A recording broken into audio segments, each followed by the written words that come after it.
and thank you very much for being here. This is the fifth in a series of events here at Quay Books, which form part of the Limerick City and County Council's nighttime economy programme, and we are very grateful to the Council for the financial support which they're giving to these events. There's a quotation I like very much from the American poet Kenneth Coke, who said that, like, those of us who live in the English-speaking world, which is all of us, almost all of us, yeah, the literature of Britain and the United States may seem to include everything, until we begin to read European and Latin American poetry and fiction in translation, and that's kind of a thing we believe strongly here in this bookshop. As you probably can see, we're not a regular bestseller kind of bookshop. Instead, we try to encourage readers to discover what we might call an obscure text to escape with. So we try to have a strong collection of classics and books in translation. And if you're interested in that, by mid-November we'll be really string, because we're getting quite a good delivery of books in translation from various European languages. So in keeping with this idea, tonight we host an event that will allow us to get closer to one of the great voices of 20th century literature. We're talking about Anna Akhmatova. After the arrest of her son during the purges and tremors of the 1930s, the fabric of the Russian poet Anna Akhmatova's life, it dissolved in grief, in loneliness and in despair. But she found reconciliation in the verbal expression of her grief with her great poem, Requiem. It is said that in the literature of Soviet suffering, there may be no pages more powerful than the cycle of poems by Anna Akhmatova than that poem entitled Requiem, in which she reconstructs her experience of the Stalinist terror. Akhmatova speaks for herself, but especially she speaks for all those who cannot do so themselves. One day, while waiting in a queue outside a prison, someone whispered into her ear, "Could one ever describe this? Could one ever describe this?" And Anna Akhmatova answered her, "I can," and she did in that great poem. Tonight we are fortunate to have Marina Rosca here to read the great Akhmatova poem. Marina Rosca's family grew up in Moldova when the country was under the Soviet regime and the local population were victims of Stalinist repressions and stagnation. Marina's grandfather and his 5 siblings were taken to Siberia during the Stalin regime, and they would spend 4 years in Siberia. Maria was born in Chisinau, if I pronounce it reasonably right, the capital of Moldova, and lived there until she was 10, and then came to Ireland. As a young child, she would have visited Odessa quite a bit. Marina works in healthcare and is a practicing artist. So to talk to us about Anna Akhmatova and to read her poem, please welcome Marina Rosca.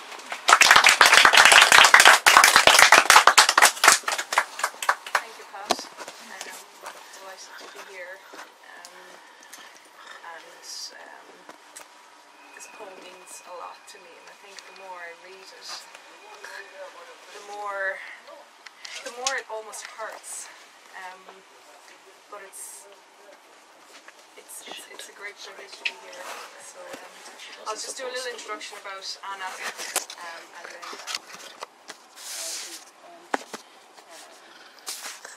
so Anna Akhmatova, that was her name. She went under Anna Akhmatova because her dad was particularly pleased with taking his surname for her poetry. So Akhmatova was her grandmother's surname. She was from a minority of Tatars. We've a small minority in Moldova. So her pseudonym was Anna Akhmatova. But so Anna Akhmatova wrote her first parts of Requiem in 1934, and the rest were written over 3 decades that followed. The core work is linked to the most painful years of her life during the Great Purge, and that's between 1938 and 1940. She carried this poem with her, redrafting it as she travelled across the Soviet Union, and it became the best-known poetry about the Soviet Great Terror. Although the work possesses no conventionally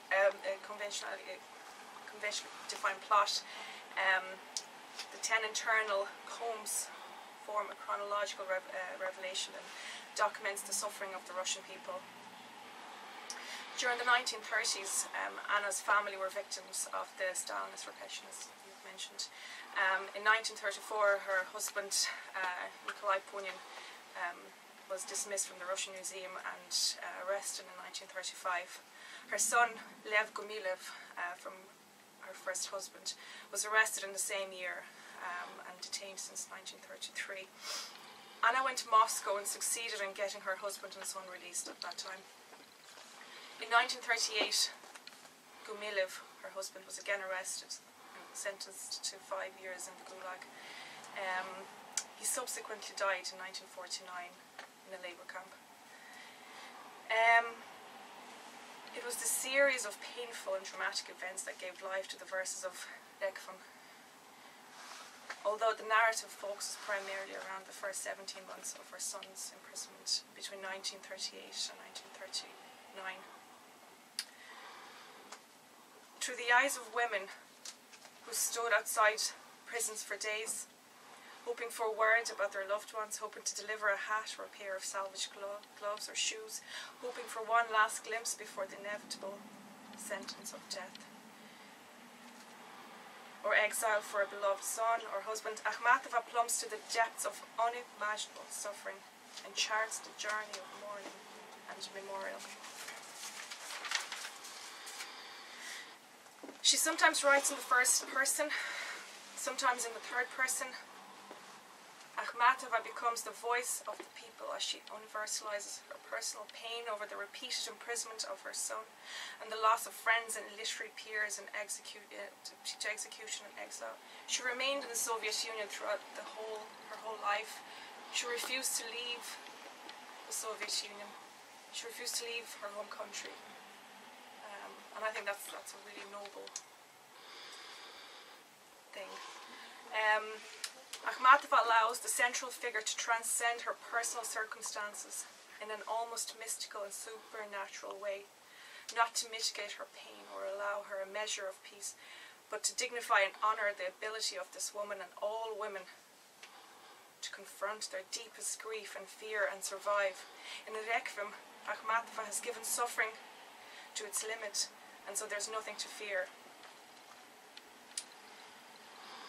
To ensure this is really, we're so lucky to be able to read this poem and have it in front of us, because to ensure survival of the poem, she taught it to her closest friends who would remember the poem after her death. She called it pre-Gutenberg, because state terror had forced her and her undergrad writers to live as if printing press had never existed. Their minds became the paper on which Akhmatova preserved and revised her poem, word by word, comma by comma, with the precision of typical literature crafted with an eye towards the permanence of writing. Requiem was not officially published in the Soviet Union for over 20 years. In 1966, after Akhmatova's death, 25 copies were circulating around Moscow. And not until 1987, at the height of Gorbachev's glasnost, Requiem was published in the magazine Neva. With the publication of Requiem in USSR, Akhmatova entered the canon of writers considered to embody the conscience of the Russian people, reawakening the memory of suffering and injustice in an era of violent contradictions.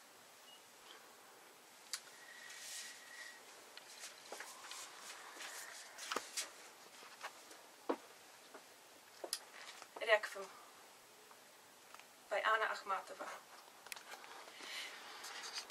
Нет, не по чуждым небосводам и не под защитой чужих крыл. Я была с моим народом там, где мой народ несчастье был. Not under foreign skies, not under foreign skies protected. I shared all this with my own people, there, where misfortune had abandoned us. 1961. During the frightening years of the Yezhov Terror, I spent 17 months waiting in prison queues in Leningrad. One day, somehow, someone picked me out.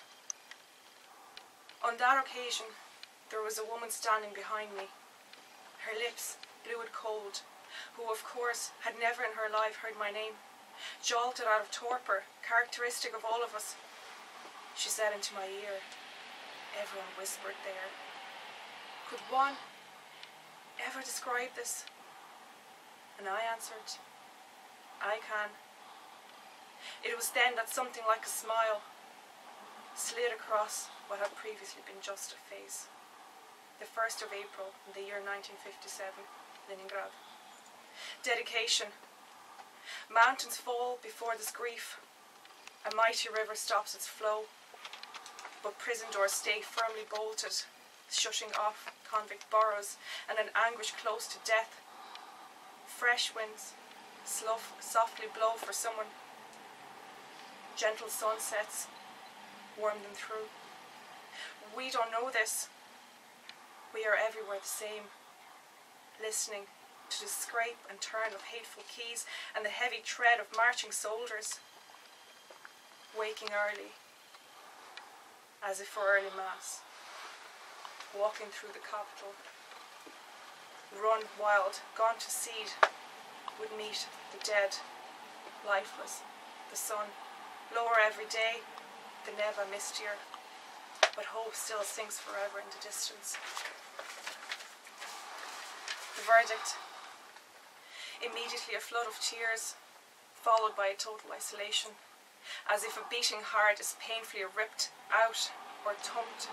She lies there brutally laid out, but she still manages to walk, hesitantly, alone. Where are you, my unwilling friends, captives of my two satanic years? What miracle do you see in a Siberian blizzard? What shimmering mirage around the circle of the moon? I send each one of you my salutation and farewell. March 1940. It happened like this when only the dead were smiling, glad of their release, that Leningrad hung around its prisons like a worthless emblem, flapping its peace. Shrill and sharp the steam whistles sang short songs of farewell to the ranks of the convicted, demented by suffering. As they in regiments walked along, stars of death stood over us as innocent Russia squirmed under the blood-spattered boots and tires of the Black Marias. You were taken away at dawn. I followed you, as one does when a corpse is being removed. Children were crying in the darkened house. A candle flared, illuminating the Mother of God. The cold of an icon was on your lips. A dead cold sweat on your brow. I will never forget this. I will gather to wail with the wives of the murdered Streltsy, inconsolably, beneath the Kremlin towers. 1935, autumn, Moscow. Silent flows the river Don, a yellow moon looks quietly on, swanking about, the cap askew, sees through the window a shadow of you, gravely ill, all alone. The moon sees a woman lying at home, her son is in jail, her husband is dead. Say a prayer for her instead. It isn't me, someone else is suffering. I couldn't, not like this. Everything that has happened, cover it with a black cloth, then let the torches be removed. Night. Giggling, poking fun, everyone's darling. The carefree sinner of Tsarskoye Selo. If only you could have seen what life would do with you. That you would stand, parcel in hand, beneath the crosses, 300 in line, burning the New Year's eyes with your hot tears. Back and forward, the prison poplar sways, with not a sound. How many innocent, blameless lives are being taken away. 1938. For 17 months I have been screaming, calling you home. I've thrown myself at the feet of butchers. For you, my son, and my horror. Everything has become muddled forever. I can no longer distinguish who is an animal, who a person, and how long the wait can be for an execution. There are now only dusty flowers, the chinking of the terrible, tracks from somewhere into nowhere and staring me in the face and threatening me with swift annihilation, an enormous star. 1939. Weeks fly lightly by. Even so, I can't understand what has arisen. How, my son, into your prison, white nights stare so brilliantly. Now once more they burn, eyes that focus like a hawk, and upon your cross the talk is again of death. 1939, spring. The verdict. The word landed with a stony thud onto my still beating breast. Never mind. I was prepared. I will manage with the rest. I have a lot of work to do today. I need to slaughter memory, turn my living soul to stone, then teach myself to live again. But how?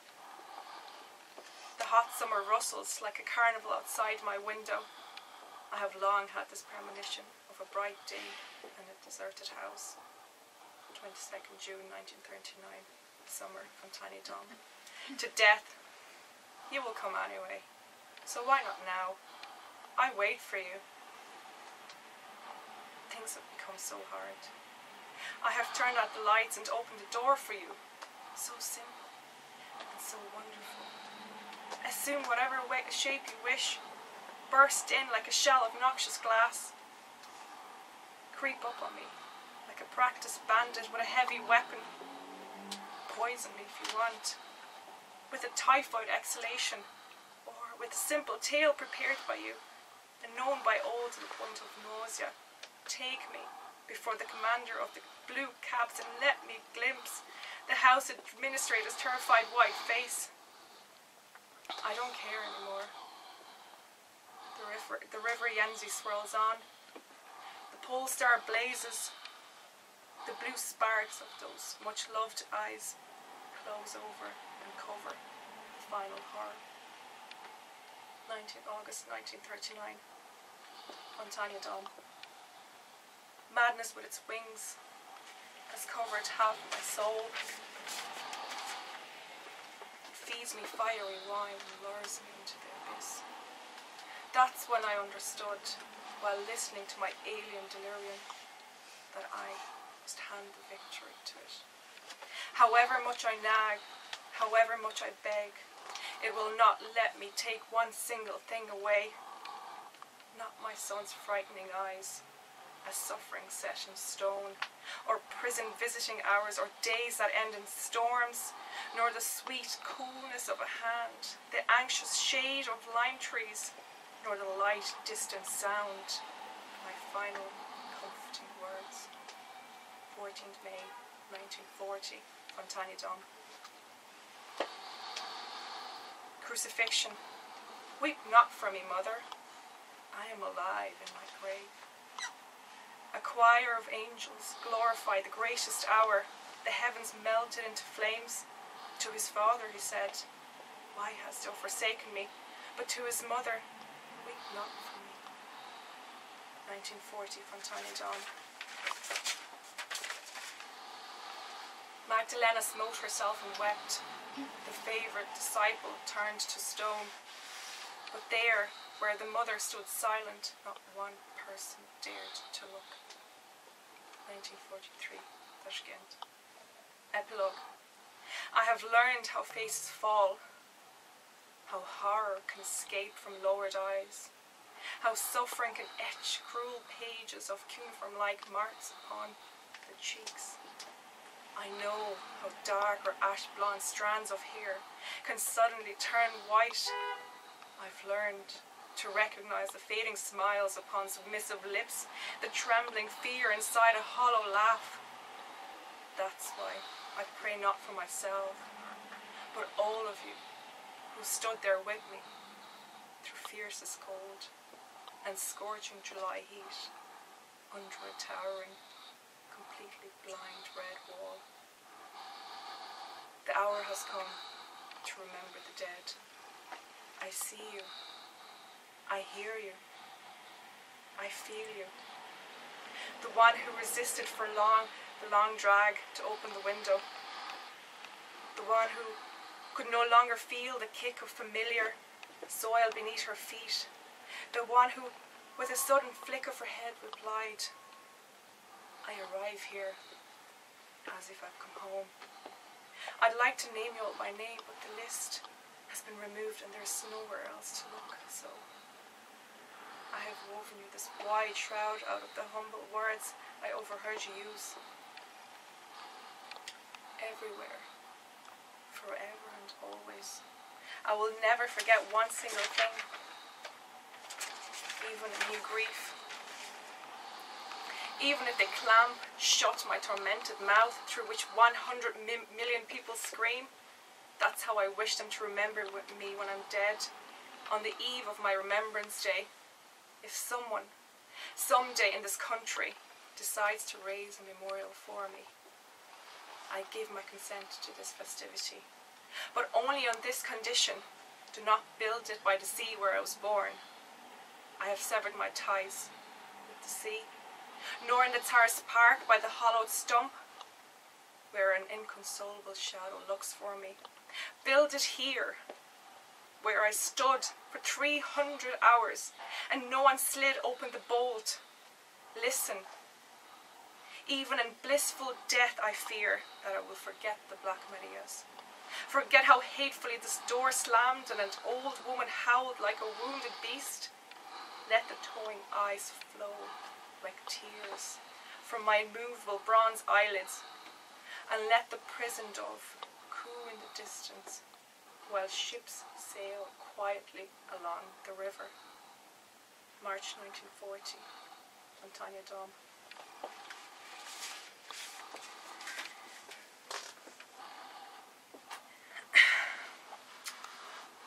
So as the Poetry Foundation states, Akhmatova dedicated Requiem to the memory of all those who shared her fate, who had seen loved ones dragged away in the middle of the night to be crushed by acts of terror and repression. Requiem for me is a set of powerful images by a voice that registers the effects of terror in everyday life, which creates a powerful effect of despair and resilience. It allows me to only briefly understand the immense struggle and suffering faced by my grandparents and the brutality they faced at the hands of Stalin. And through this journey of deep suffering encapsulated by Akhmatova and Requiem, it allows me to reconnect every time with the ancestors that I never got to meet, but who inevitably form part of who I am. Above all, I am in awe at the struggle, an equal struggle between Akhmatova and the state, and that it was Akhmatova who really won in the end.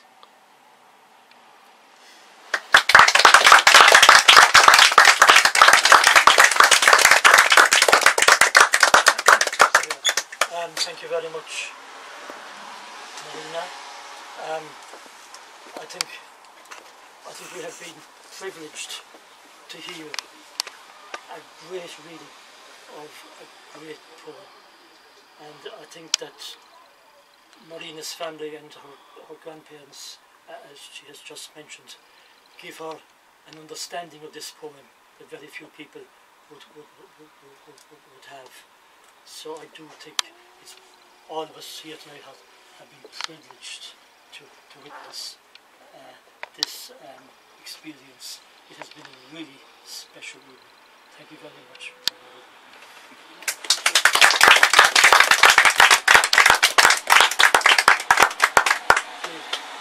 I'm not sure if people want to ask Marina any questions, and you may if you wish, but I suppose I'm going to just give a little glass of vermouth to everybody, so you may wish to talk, if you don't want to speak formally or ask a formal question, have a chance to informally have a chat with Marina. Thank you. Okay, we can have an informal chat in a moment. I'll just give you a glass each.